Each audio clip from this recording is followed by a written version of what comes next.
sons live a happy life. The son Tim adores his parents because as the only child, he gets all the attention. He has an impressive imagination and plays all kinds of games that put him in imaginary worlds that his parents often join. Sometimes the parents help him defeat the monsters, other times they play the monsters themselves. Tim has the ability to make games out of even his daily tasks, like taking a bath and riding his bike.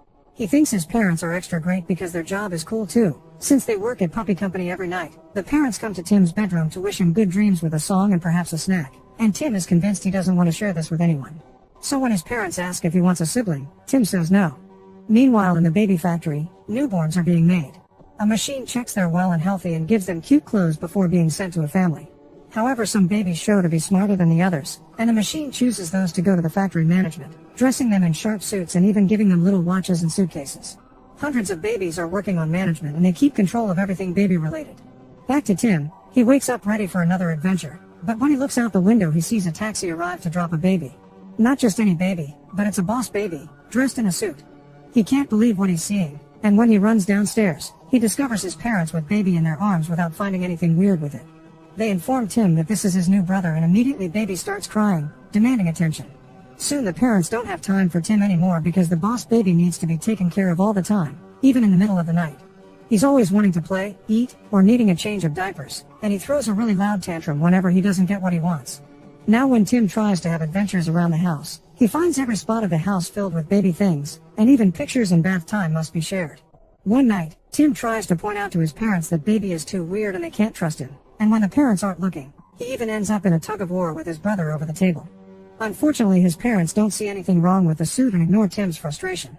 One evening while his parents are sleeping on the couch because they're exhausted, Tim hears the phone ring. He picks it up only to discover the call is coming from somewhere else in the house, so he goes upstairs.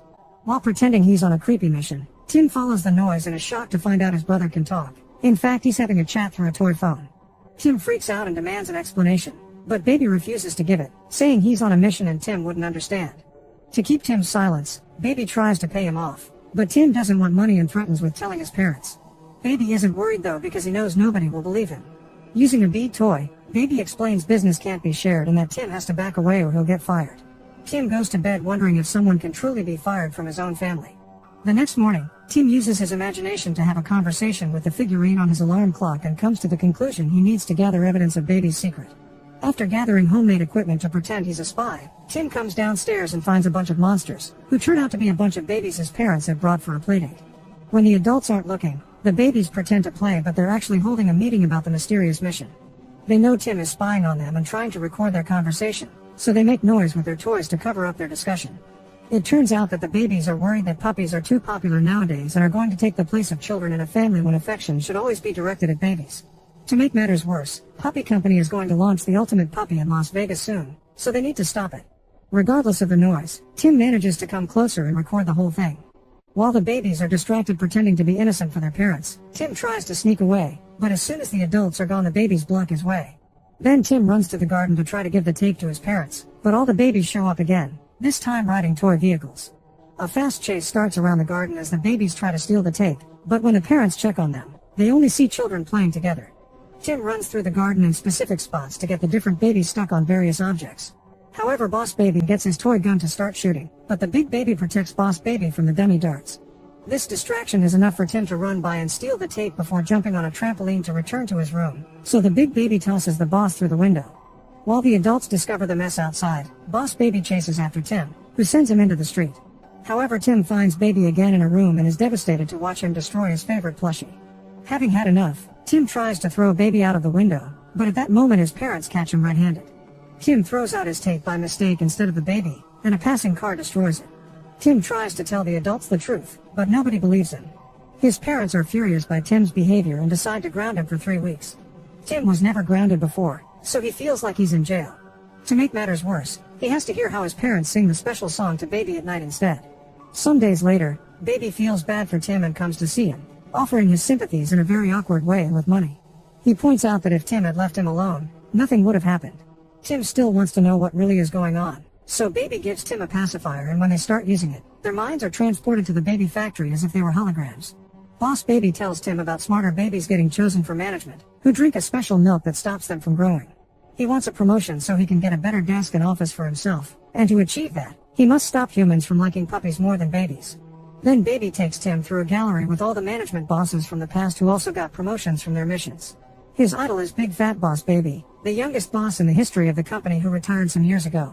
At that moment, they see the current management boss demanding updates on the mission, so Baby quickly makes them return home.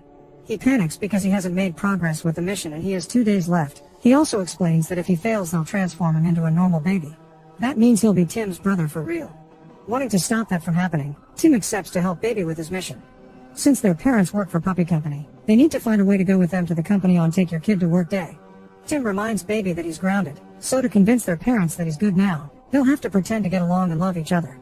For the next 2 days, Tim takes extra good care of his brother by feeding him, dressing him, posing for pictures together, and reading him stories, although Baby gives him a hard time through it.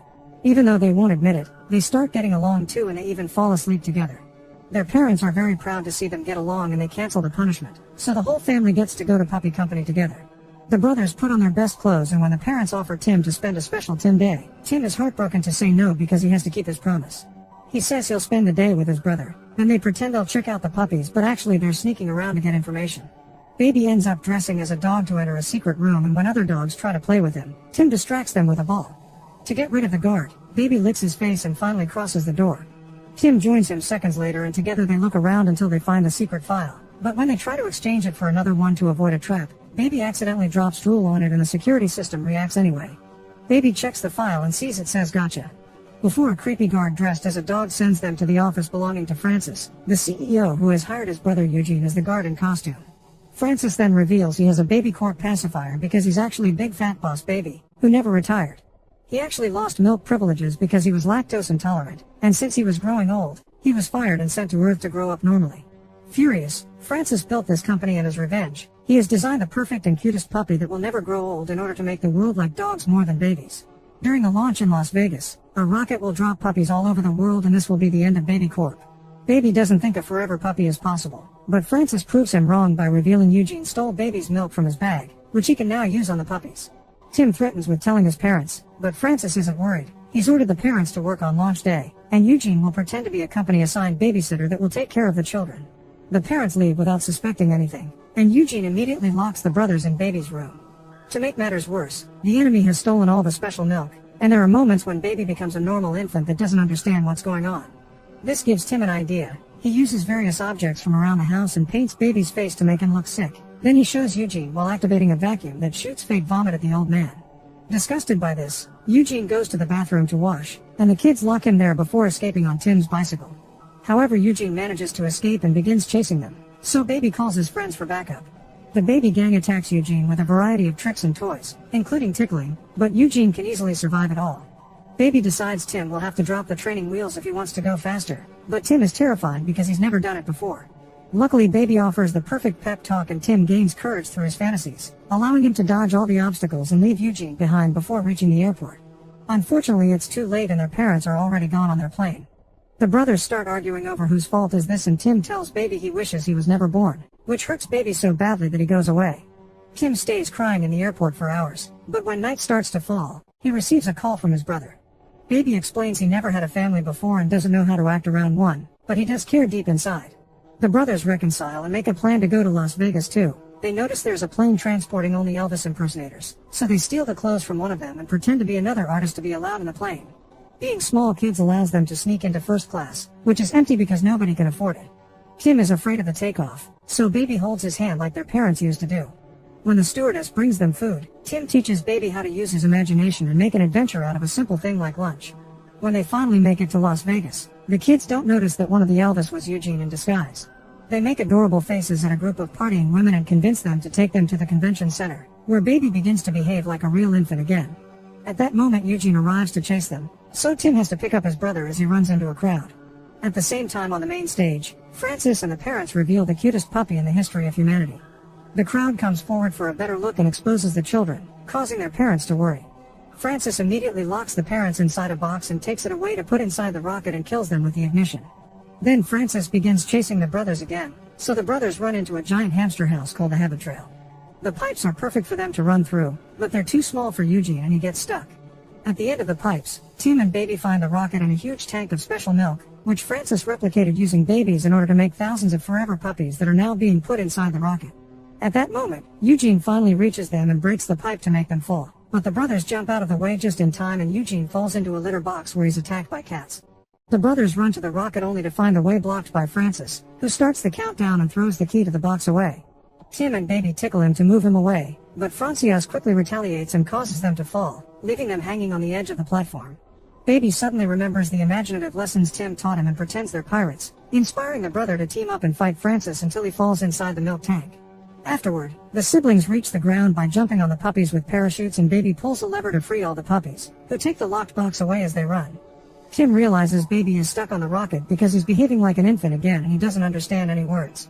Thankfully Tim thinks fast and begins singing the special song, gaining Baby's trust for him to jump into his arms. The brothers move to the side right before the rocket launches completely empty. Then Tim takes Baby to the tank so he can drink some milk and be himself again. Francis comes out of the tank too and reveals he's a baby again, but before he can start a fight, Eugene picks him up and promises to raise him well. Next, Baby picks the lock on the box and frees the parents, allowing the family to finally reunite and go home. Sometime later, Baby gets ready to leave. He says goodbye to the other babies and even allows the big one to hug him. Then he says goodbye to Tim while gifting him back his plushie, which he has fixed. A taxi comes to pick Baby up, and the brothers look at each other one last time while feeling sad for some reason. Shortly afterward, a special division from Baby Corp shows up at the house to modify all pictures, take away all of Baby's things, and delete the parents' memories, making it seem as if Baby had never been there. Tim tries to return to his normal life, but he realizes things aren't the same without his brother even though he has his parents' attention now. Meanwhile at the company, Baby is received as a hero with a huge celebration and he gets the big office he wanted, but he feels lonely and craving affection. A few days later, Tim remembers the beads lesson and writes a letter to Baby. When Baby receives it, he's shocked to read Tim is willing to share everything and finds a box full of beads just for himself. Excited, Baby decides to quit with a huge dramatic scene. Then he takes the normal path in the factory to become normal. The next morning, Tim comes downstairs and is happy to see his brother is back to stay for good, and the parents name him Theodore. The family then lives happily ever after. This whole story is being told by an older Tim to his little daughter, who is worried about the fact he's having a sister soon. Old Theodore is also there for support, and when they look at the new baby together, the daughter is shocked to see her new sister is also wearing a suit.